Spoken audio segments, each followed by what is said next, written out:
All right, episode number 59 of the Inland Empire Workers' Compensation Lawyer Livestream podcast. My name is Attorney Alexander Napolin. I'm joined by my co-host, Attorney George Abuado, to have another discussion in the workers' compensation world. And today we're discussing the personal information that you give to the workers' compensation insurance company and to the court. Is that shared outside of those parties? In other words, if you give your personal information out to the insurance company and to the workers' comp board on the filings that we make with the workers' comp board, which is the court that hears disputes between injured workers and their employers. Right. Is that information shared anywhere else? A lot of people have that concern, so that's what we're discussing in this episode. We also encourage you to check out the other episodes that we have. Become kind of an expert in understanding all the ins and outs of workers' compensation. We're going to put a link to the playlists that we need you to watch so that you become a educated workers' compensation client. And I think that if you're out there, we make these videos for our clients, and we also make them for prospective clients and people who want to just learn general information about workers' compensation. But remember, what we discuss isn't legal advice. It's just general information. And the difference is that legal advice applies to the specific facts and circumstances of your case. And George and I are discussing like hypotheticals and just general things that will help you understand everything that's going on, but by no means does it fill in for having a lawyer. So if you're out there and you've been injured, you can dial the injury helpline. It's 844-984-8414, and you can reach us, and we'll give you that free consultation if you're an injured worker in California. Or if you live out of California and you were hurt in California, that's something we can also help you with. So with all of that said, and you're still here listening because you need to hear about your personal information because you're concerned, you're giving it out. George, what are the rules around this? There's a lot of case law surrounding it, and for good reason, Alex. A lot of people are concerned about their information.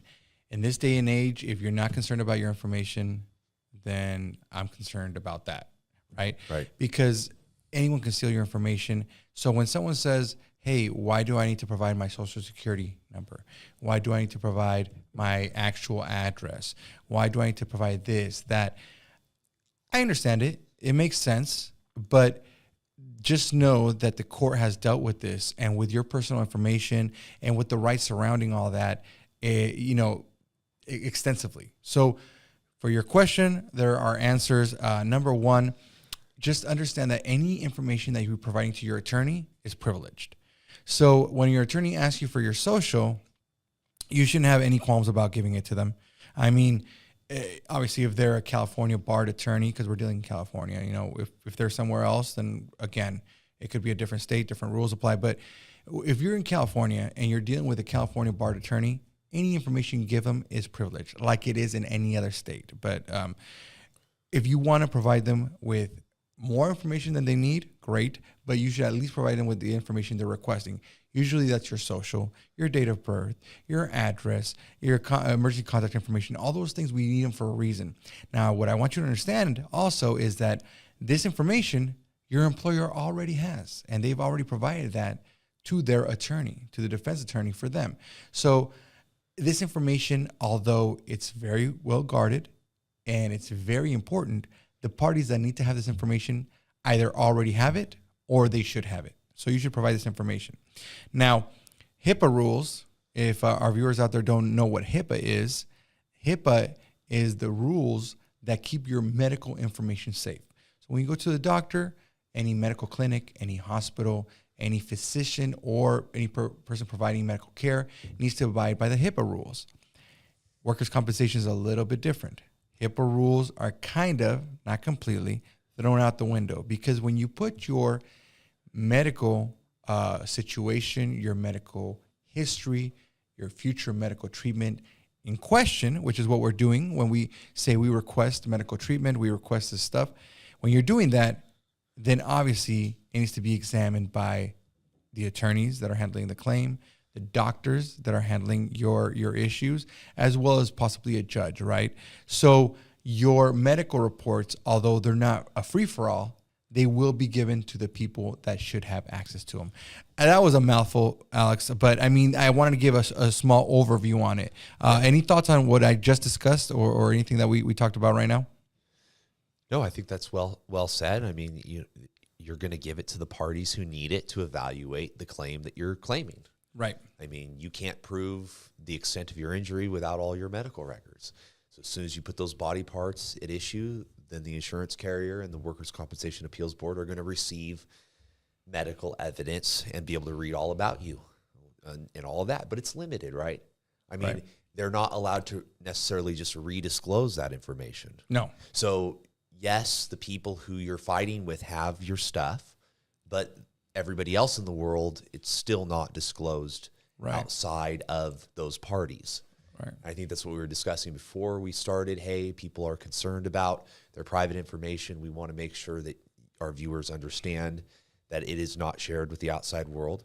Right. Not only that, but a lot of people are concerned that, yes, their personal information, but also aside from that, can future employers find out, if I've had a workers' compensation claim? I think we've discussed this before, haven't we, Alex?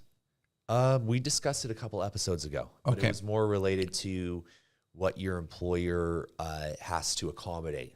Like, hey, can you do the job or can you not do the job? So if you're out there and you've had a workers' comp, you're wondering, does this medical report that I'm getting at the end of my claim affect me for my work restrictions for the rest of my life? Does every employer have to go by these? And the answer, I think, is no. I think you can get another report afterwards from another doctor that you changed doctors to. Maybe you've gotten better since your work injury closed and now you can work somewhere else.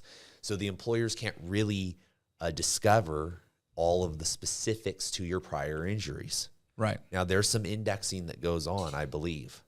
In other words, like the Eames tool. Yeah.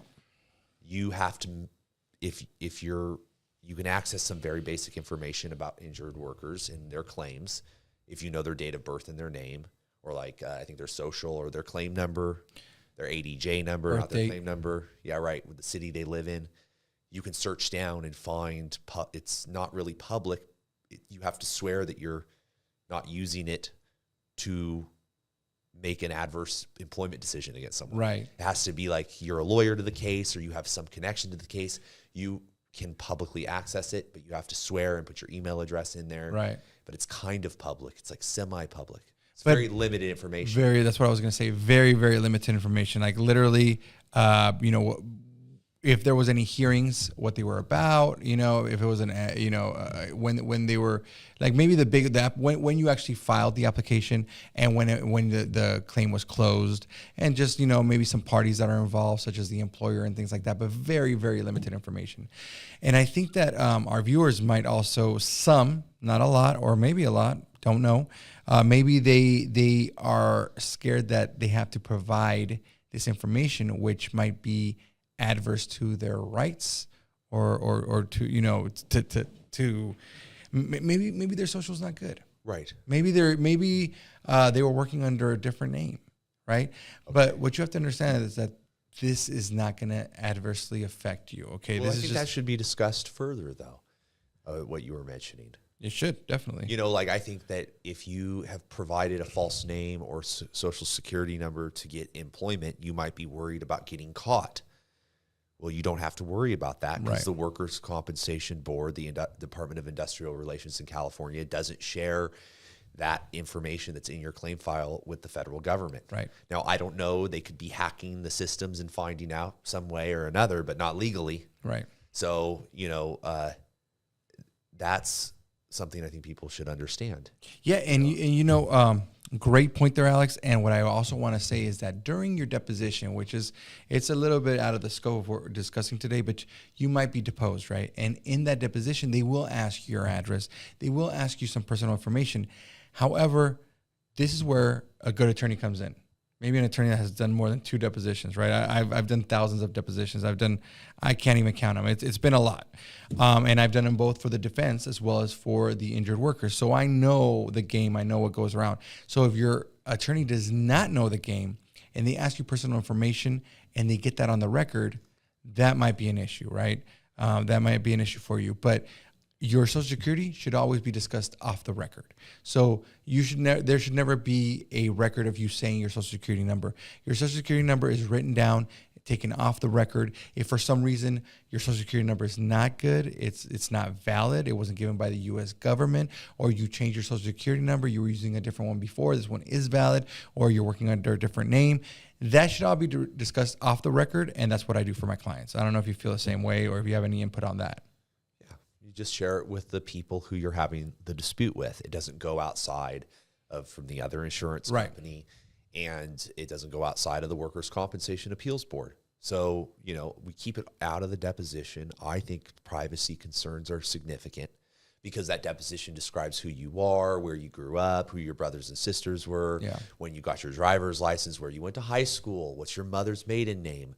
And then they put the Social Security in there, and then it's stored at some court reporter's office in a database that's accessed later.